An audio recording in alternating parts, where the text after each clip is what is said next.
Air transit airline की flight 236 Toronto से Lisbon की तरफ जा रही थी। ये आधी रात का समा था और जहाज अटलांटिक ओशन के बीचों बीच 39,000 फीट के एल्टीट्यूड पे क्रूज कर रहा था।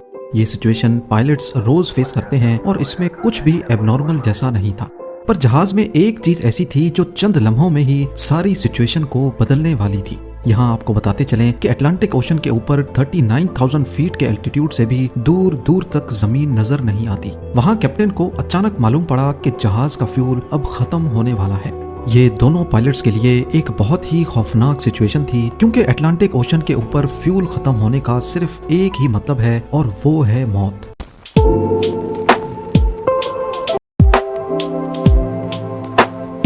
ये वाकया पेश आया था 23 अगस्त 2001 को। टोरंटो पियर्सन एयरपोर्ट पे एयर ट्रांजिट एयरलाइन के एयरबस A330 को टोरंटो से लिस्बन जाने के लिए प्रिपेयर किया जा रहा था। ये 7 घंटे की नॉन स्टॉप फ्लाइट होने वाली थी और इसीलिए इसमें 48 मीट्रिक टन फ्यूल डाला गया और प्रिपरेशन के बाद इसमें बोर्डिंग का अमल शुरू कर दिया गया। इस वक्त लोकल टाइम के हिसाब से रात के 9 बज रहे थे। फ्लाइट 236 में 293 पैसेंजर्स और 2 पायलट समेत 13 क्रू मेंबर्स सवार हो गए।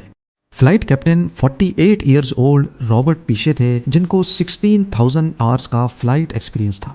फर्स्ट ऑफिसर 28 साल डर्क डीगर थे और इनके पास भी 5,000 घंटों का एक्सपीरियंस था, जिसमें से 400 घंटे इन्होंने यही जहाज एयरबस A330 फ्लाई किया था। जहाज की बात की जाए तो ये उस वक्त का state of the art Airbus का A330 मॉडल था, जो सिर्फ 2 ही साल पुराना था।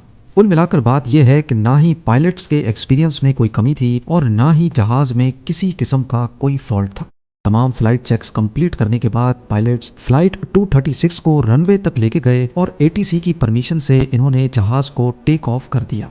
टेक ऑफ के बाद पायलट ने जहाज का रुख अटलांटिक ओशन के उस पार लिस्बन की जानिब किया। चंद ही मिनटों में जहाज अपने क्रूजिंग एल्टीट्यूड 39,000 फीट तक जा पहुंचा।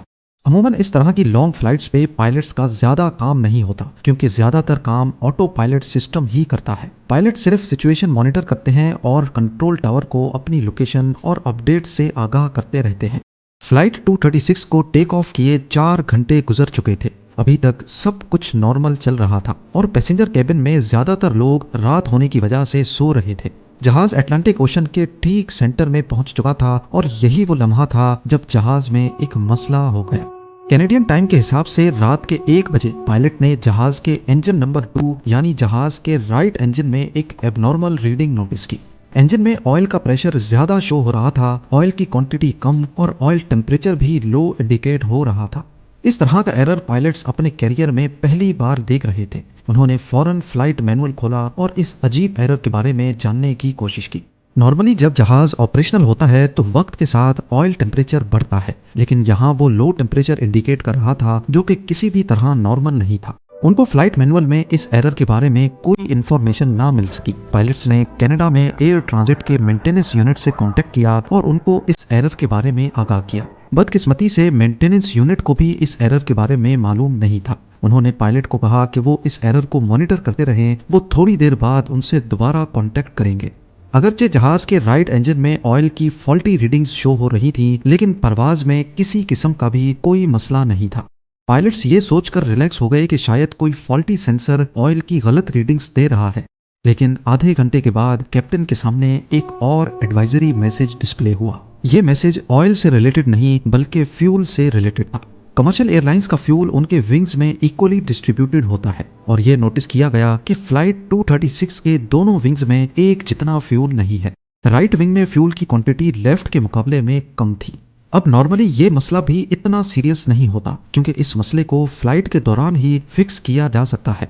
कैप्टन ने इस मसले को फिक्स करने के लिए क्रॉस फीड वाल्व खोल दिया, जिससे लेफ्ट विंग से फ्यूल राइट विंग में जाना शुरू हो गया और मिनटों में अब वापस दोनों विंग्स में फ्यूल की क्वांटिटी बराबर हो चुकी थी। इस बात को अभी 10 मिनट ही गुजरे थे कि कैप्टन को लो फ्यूल की वार्निंग दिखना शुरू हो गई। ये एक ऐसा मसला था जिसको कोई भी पायलट फेस नहीं करना चाहता, और वो भी पैसेंजर से भरे जहाज में। पायलट ने देखा कि राइट विंग में दोबारा से फ्यूल कम हो गया है और अब दोनों विंग्स को मिलाकर भी इतना फ्यूल भी नहीं है जिससे लिस्बन पहुंचा जा सके। अब की बार मामला सीरियस हो चुका था। अटलांटिक ओशन के बीचों बीच प्लेन को डाइवर्ट करने के ज्यादा ऑप्शन भी मौजूद नहीं थे। हकीकत में इनके पास एक ही ऑप्शन था और वो था एजोर्स आइलैंड। ये आइलैंड्स अटलांटिक ओशन में मौजूद पोर्चुगल टेरिटरी का हिस्सा हैं, जहां टर्सेरा नामी आइलैंड पर एयरपोर्ट मौजूद है। कैप्टन ने पहली फुर्सत में सेना मेरिया एटीसी से रब्ता किया और उनको बताया कि वो इस एयरपोर्ट पे फ्यूल शॉर्टेज की वजह से लैंड करने जा रहे हैं। पर अभी तक पायलट को भी कंफर्म नहीं था कि वो इस एयरपोर्ट तक पहुंच भी पाएंगे या फिर उनको ओशन में ही लैंड करना पड़ेगा। इस वक्त जहाज में 7 टन फ्यूल बचा था, यानी करीब 7000 केजी। देखने में तो ये बहुत ज़्यादा है, लेकिन असल में ये A330 की फ्यूल कैपेसिटी का सिर्फ 6% फ्यूल था, और वो भी बहुत तेज़ी से कम होता जा रहा था। पर सवाल ये है कि आखिर फ्यूल कम ही क्यों हो रहा था? क्या इस बार भी कोई फॉल्टी सेंसर गलत रीडिंग दे रहा था, या फिर असल में फ्यूल की कमी थी? फ्यूल का कम होना सिर्फ एक सूरत में मुमकिन है कि कहीं ना कहीं से फ्यूल लीक हो रहा हो। ये पता लगाने के लिए कैप्टन ने फ्लाइट क्रू को इंस्ट्रक्शंस दी कि विंग की ट्रेलिंग एज यानी विंग के पिछले हिस्से को जाकर मॉनिटर करें। अगर तो फ्यूल लीक हो रहा होगा तो ज़रूर वहाँ से कोई इंडिकेशन मिलेगी, पर अंधेरे की वजह से क्रू को ऐसी कोई इंडिकेशन ना मिल सकी। अब कंडीशन ये थी कि हर 5 मिनटों में 1 टन फ्यूल ख़त्म हो रहा था। कैप्टन को अब क्लियर हो गया कि फ्यूल कहीं ना कहीं से लीक ज़रूर हो रहा है।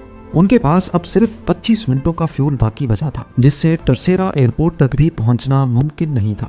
इस दौरान कैप्टन और फर्स्ट ऑफिसर लगातार मेंटेनेंस यूनिट और एटीसी से कांटेक्ट में थे। मेंटेनेंस यूनिट ने कैप्टन को इंस्ट्रक्शंस दी कि वो फ्यूल लीकेज को कंफर्म करने के लिए जहाज को 39,000 से 20,000 फीट तक लेकर जाएं, पर कैप्टन ने ऐसा करने से इनकार कर दिया, क्योंकि पायलट का मानना था कि अगर फ्यूल लीकेज कंफर्म भी हो गई तो जहाज को वापस ऊपर लेकर जाना पॉसिबल नहीं होगा। एटलीस्ट उनके पास अभी 39,000 फीट्स पर ग्लाइडिंग का ऑप्शन तो बाकी है। अगले चंद मिनटों में सारे शक दूर हो गए जब जहाज के राइट इंजन में आग भड़क उठी। ये देखकर जहाज में अफरा तफरी मच गई और पैसेंजर्स जो अभी तक सुकून की नींद सो रहे थे, उनके सुकून को खौफ के बादलों ने ढक दिया। जहाज में अब 4.5 टन फ्यूल और सिर्फ एक इंजन बचा था। इस एक इंजन पे जहाज का क्रूज करना पॉसिबल नहीं था, लिहाजा अब आहिस्ता आहिस्ता एल्टीट्यूड कम होना शुरू हो गया। दूसरी तरफ टर्सेरा एयरपोर्ट पे इमरजेंसी नाफिज हो गई। फायर ट्रक्स और इमरजेंसी क्रू ने हर तरह की सिचुएशन से निपटने के लिए अपनी तैयारियां शुरू कर दी। जहाज जो कि टर्सेरा एयरपोर्ट से अभी भी 240 किलोमीटर दूर था, उसमें अब सिर्फ 600 केजी का फ्यूल बचा था। इतने में वही हुआ जिसका डर लगा हुआ था। जहाज का लेफ्ट इंजन फुल थ्रस्ट पे चलने की वजह से जल गया और अब फ्लाइट 236 बगैर इंजन के अटलांटिक ओशन के ऊपर ग्लाइड करने लगी। यहाँ पर कैप्टन का जहाज को 20,000 फीट तक ड्रॉप ना करने का फैसला बिल्कुल सही साबित हुआ। दोनों इंजन बंद होने की वजह से अब जहाज के अंदर अंधेरा छा गया, क्योंकि इंजन की वजह से ही जहाज का इलेक्ट्रिकल सिस्टम भी चलता है। खुशकिस्मती से जहाज का ऑटोमेटिक टरबाइन बाहर निकल आया, जो कि एयर स्पीड से सिर्फ इतनी इलेक्ट्रिसिटी जनरेट करता है जिससे कॉकपिट के इंपॉर्टेंट इक्विपमेंट्स चल सके।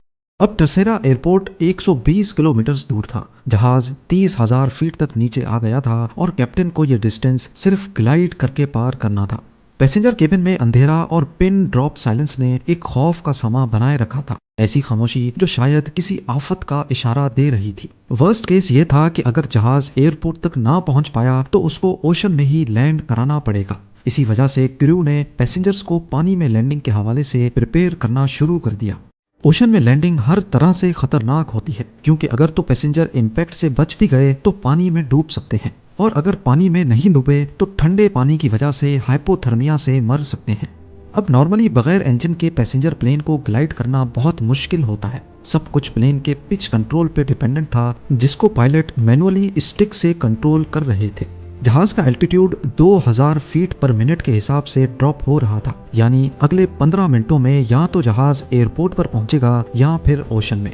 जब प्लेन का डिस्टेंस टर्सेरा एयरपोर्ट से 15 किलोमीटर रह गया तो इसका एल्टीट्यूड 13,000 फीट था, और नॉर्मली इतने डिस्टेंस पर एल्टीट्यूड 3,000 फीट रखना होता है। अब अगर तो पायलट ने नोज डाइव करके अपना एल्टीट्यूड कम किया तो प्लेन की स्पीड बहुत तेज हो जाएगी, और इस सिचुएशन में क्रैश लैंडिंग के इम्कान बहुत ज्यादा होते हैं। इसीलिए पायलट ने जहाज को वहीं एक 360 चक्कर लगवाया। ये चक्कर जब कंप्लीट हुआ तो एयरपोर्ट से डिस्टेंस उतना ही था, जबकि एल्टीट्यूड 5,000 फीट तक ड्रॉप हो चुका था। ये एल्टीट्यूड अभी भी ज़्यादा था, पर इतना ज़्यादा नहीं कि एक और 360 लगाया जा सके। इसीलिए पायलट ने जहाज़ की पोजीशन रनवे की सीध में की और इसको चंद एस टर्न्स लगवाए। एस टर्न्स की वजह से जहाज़ का रनवे से डिस्टेंस मज़ीद बढ़ गया और उसको एल्टीट्यूड कम करने का मज़ीद टाइम मिल गया। नॉर्मल हालात में लैंडिंग के वक्त फ्लैप्स ओपन रखे जाते हैं जिससे ड्रैग पैदा होता है और इंजन थ्रस्ट बढ़ा दिया जाता है जिससे प्लेन की नोज ऊपर हो जाती है। पर फ्लाइट 236 के पास इंजन थ्रस्ट तो था नहीं, इसीलिए ये लैंडिंग नॉर्मल लैंडिंग से बहुत अलग और बहुत खतरनाक भी थी। पायलट के पास प्लेन को लैंड करने का सिर्फ एक ही चांस था, या तो आर या तो पार। आखिरकार प्लेन एक जोर के झटके से रनवे पर लगा और 12 में से 8 टायर्स बर्स्ट हो गए। प्लेन को रोकने में थोड़ी मुश्किल तो जरूर पेश आई, लेकिन फाइनली वो स्किड करता रुक ही गया। प्लेन रुकते ही उसके लैंडिंग गियर में आग भड़क उठी जिस पर एयरपोर्ट क्रू ने फौरन काबू पा लिया।